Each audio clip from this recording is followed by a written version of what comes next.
लोकसभा चुनाव 2024 के बाद राजस्थान में सियासी उटक पटक। जी हाँ दोस्तों, राजस्थान की राजनीति में इन दिनों काफी भूचाल आया हुआ है। एक तरफ कांग्रेस पार्टी जीत की खुशी मनाती हुई दिखाई दे रही है, जबकि बीजेपी यहां पर हार पर मंथन जारी है। बीजेपी के बड़े नेता लगातार दिल्ली का दौरा कर रहे हैं। रविंद्र सिंह भाटी को लेकर भी दोस्तों चर्चाएं तेज है, जबकि इंडिया गठबंधन में सब कुछ ठीक नहीं।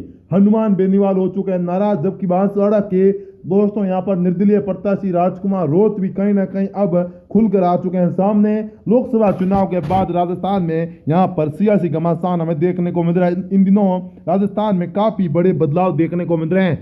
एक तरफ सचिन पायलट लगातार अशोक गहलोत पर निशाना भी साध लिया है। उन्हें पूर्व मुख्यमंत्री अशोक गहलोत के बेटे के चुनाव हारने को लेकर भी दोस्तों बड़ा बयान दिया है। वो बयान भी आपके सामने रखेंगे, लेकिन दोस्तों सबसे महत्वपूर्ण जो चीज है वो है यहाँ पर सियासी रूप में रविंद्र सिंह भाटी और हनुमान बेनीवाल को लेकर राजस्थान में इन दिनों चर्चाएं तेज हैं। राजस्थान में यहाँ पर सियासी बाजारों में दोस्तों इस बार का मुकाबला जो रुका तो था वो काफी कांटे का था लोकसभा चुनाव, लेकिन अब इसके बाद अब दोस्तों यहाँ पर राजस्थान में एक नई चर्चा छिड़ चुकी है।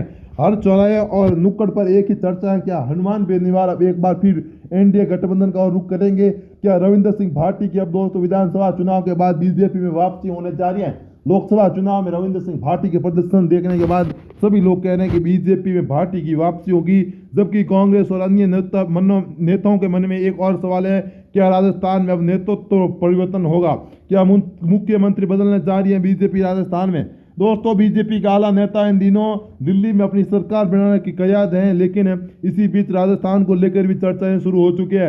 राजस्थान में कहीं ना कहीं सियासी रूप में काफी बड़े बदलाव हमें देखने को मिले थे। राजस्थान में बीजेपी यहाँ पर काफी कांटे की टक्कर देखने को मिली थी। कांग्रेस 11 सीटें जीतकर किसी को अनुमान नहीं था कि कांग्रेस राजस्थान में इतना बड़ा उलटफेर भी करेगी, लेकिन दोस्तों राजस्थान में कांग्रेस ने ऐतिहासिक जीत हासिल की, जिसमें कहीं ना कहीं हनुमान बेनीवाल का महत्वपूर्ण जिम्मेदारी थी। हनुमान बेनीवाल ने 2024 के लोकसभा चुनाव में जिस तरह से पश्चिमी राजस्थान में जाट समाज को एकत्रित किया और संगठन कर बीजेपी से इनके वोटों में सेंधमारी कर कांग्रेस की तरफ लाए, वो कहीं ना कहीं यहाँ पर इस बार हनुमान बेनीवाल लगातार वो दावा करते हैं। हनुमान बेनीवाल ने यह भी दावा किया कि लोकसभा चुनाव 2023 में कांग्रेस पार्टी उन्हें करीब 3 लाख वोट दे रहे, लेकिन उन्हें करीब राजस्थान में पूरे 30 लाख वोट उनके पाले में हनुमान बेनीवाल ने अकेले डाले। तो ऐसे में दोस्तों हनुमान बेनीवाल को लेकर चर्चाएं शुरू हो चुकी हैं कि हनुमान बेनीवाल इंडिया अलायंस से यहाँ पर नाराज चल रहे हैं। खबर के मुताबिक हनुमान बेनीवाल को जब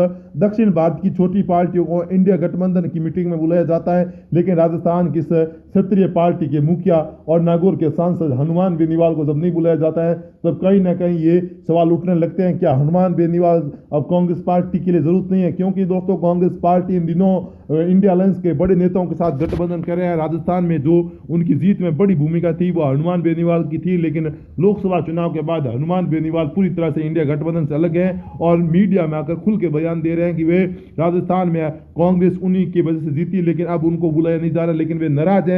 लेकिन दोस्तों खबर के मुताबिक और कई बड़े वरिष्ठ पत्रकार ये भी कहते हैं कि राजस्थान में कांग्रेस पार्टी से हनुमान बेनीवाल अलग हो सकते हैं और ये उनके लिए काफी महत्वपूर्ण है। जहां दोस्तों हनुमान बेनीवाल एक बार फिर इंडिया गठबंधन में एनडीए गठबंधन में वापसी करते हुए हमें दिखाई दे रहे हैं। जबकि अगर बात करेंगे रविंद्र सिंह भाटी की, दोस्तों रविंद्र सिंह भाटी निर्दलीय तौर पर चुनाव लड़े थे, लेकिन विधानसभा चुनाव से पहले वो बीजेपी में जरूर शामिल हुए, लेकिन करीब 5 से 6 दिन के बाद उन्होंने बीजेपी छोड़ी और निर्दलीय के रूप में दोस्तों ताल ठोकी और शिव जो बाड़मेर के अंतर्गत विधानसभा क्षेत्र है वहां से वे चुनाव जीते और निर्दलीय के रूप में काफी इतिहास रचा।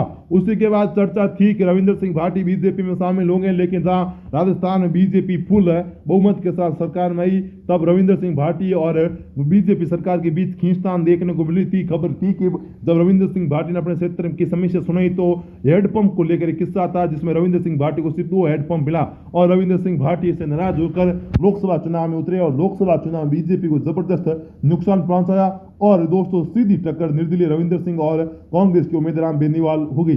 जरूर रविंद्र सिंह भाटी को हार का सामना करना पड़ा था, लेकिन केंद्रीय मंत्री कैलाश चौधरी जो बीजेपी के प्रत्याशी थे, उन्हें इस क्षेत्र में दोस्तों यहाँ पर काफी पिछड़े और पूरी तरह से यहाँ पर नाकाम रहे। उसी के बाद दोस्तों हनुमान बेनीवाल, उसी के बाद रविंद्र सिंह भाटी। दोस्तों अब चर्चा है कि विधानसभा चुनाव के बाद बीजेपी अपनी गलती सुधार सकती है और रविंद्र सिंह भाटी को पार्टी ज्वाइन करा सकती है। तो दोस्तों यह वीडियो कैसा लगा कमेंट करके जरूर बताएं। फिर मिलेंगे नए और प्रेस वीडियो के साथ। तो दोस्तों इसी बीच एक बड़ी खबर है कि इस बार वसुंधरा राजे को लेकर बीजेपी आला कमान में काफी बड़ी चिंता हो सकती है और उनको एक बार फिर प्रदेश में वापसी करा सकते हैं। तो दोस्तों यह वीडियो कैसा लगा कमेंट करके जरूर बताएं। जय हिंद, वंदे मातरम।